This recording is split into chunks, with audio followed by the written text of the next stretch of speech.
شکر ہے ارسل تم آ گئے، چاہت دورانی نے کہا، جو جانے کتنی دیر سے اس کا انتظار کر رہی تھی۔ سامان لو، نکلنا ہے، وہ دبی آواز میں بولا۔ جانے کیوں؟ چاہت کو ارسل کا لہجہ تھوڑا سا مختلف لگا۔ وہ جلدی سے شولڈر بیگ پہن کر ساتھ ہی اپنے کراس باڈی بیگ میں موبائل رکھ کر کھڑکی کے ذریعے باہر نکلے۔ بینگلو سے بیگ کی طرف کم سیکیورٹی تھی، اسی لیے وہاں سے نکلے تھے وہ دونوں۔ باہر کھڑی بائک کو دیکھ کر چاہت حیران ہوئی۔ ملکچی اندھیرے میں اس شخص کو بغور دیکھ کر بولی، ارسل تم سالار کی بائک پر؟ ارسل نہیں، سالار ہی ہوں میں۔ سالار جھنجھلا کر بولا، واٹ؟ تم کیوں؟ وہ حیرت سے بولی تھی۔ کیوں؟ میں کیوں نہیں؟ وہ شانے اچکا کر بولا۔ سالار، حد ہوتی ہے، میں ارسل کے ساتھ بھاگ رہی تھی، اور تم یہاں کیوں آئے ہو؟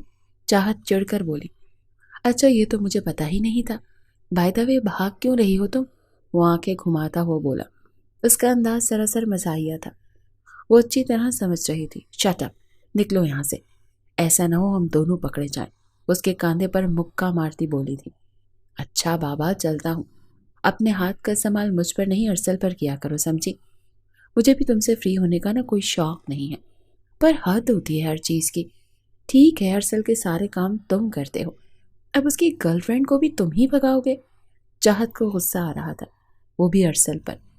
وہ اس بات کا غصہ اس پر نکالنے کا سوچ چکی تھی، کیونکہ ارسل کا یہ انداز اسے پسند نہیں آیا۔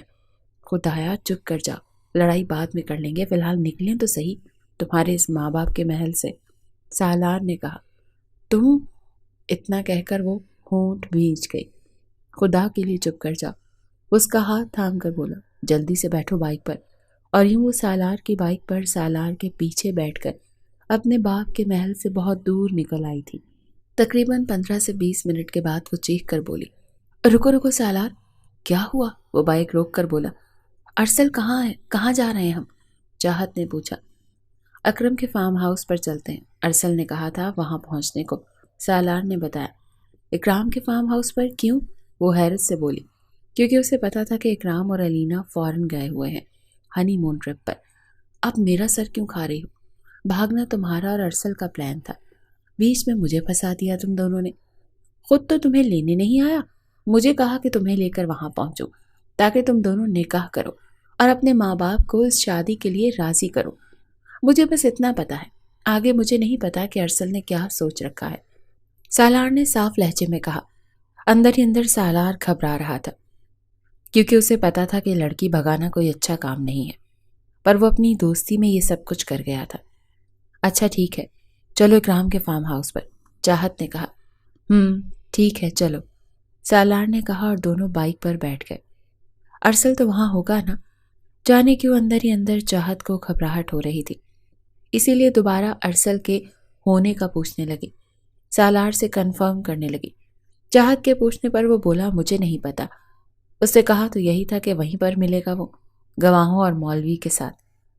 اپنی بات کہہ کر سالار تو چپ ہو گیا، پر چاہت کچھ بولنا چاہتی تھی، پر کچھ سوچ کر چپ ہو گئی، اور یوں خاموشی سے بائک پر وہ سوار اپنی منزل کی طرف دونوں بڑھنے لگے۔ تقریباً آدھے گھنٹے کے بعد اکرام کے فارم ہاؤس کے سامنے وہ لوگ پہنچے۔ ان دونوں کو دیکھ کر گارڈ نے گیٹ کھول دیا۔ گارڈ پہچانتا تھا ان کو کہ وہ ان کے چھوٹے صاحب کے دوست ہیں۔ یوں وہ چاہت کو لیے لاؤنج میں آ گیا۔ خالی لاؤنج دیکھ کر دونوں حیران رہ گئے، اور پھر سالار نے جا کر گارڈ سے پوچھا، ارسل آیا تھا یا نہیں؟ یہاں کچھ کہہ کر گیا ہے؟ سالار ماتھا مسلتا ہوا بولا تھا، رات 12 بجے کا وقت اور ایک لڑکی کا یوں ساتھ ہونا پریشانی کی بات تو تھی۔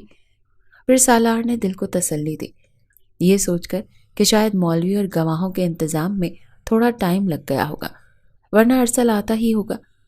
سالار کے پوچھنے پر گارڈ نے جواب میں کہا کہ اسے اکرم صاحب نے کہا تھا کہ ارسل صاحب آئیں گے، کچھ دن یہاں ٹھہریں گے، ابھی مجھے بس یہی کہا گیا ہے، اسی لیے میں نے صفائی وغیرہ کروا کر کھانا بنوا دیا ہے 5-6 لوگوں کا، مجھے بس یہی آرڈر ملے تھے۔ 1 منٹ، کیا ارسل آیا نہیں یہاں اب تک؟ سالار نے حیرت سے پوچھا، کیونکہ سالار کو یہی لگا کہ ارسل ضرور آیا ہوگا اور اب کسی کام سے باہر نکلا ہوگا۔ سالار صاحب بتا تو رہا ہوں، ارسل صاحب یہاں نہیں آئے اب تک، گارڈ نے بتایا۔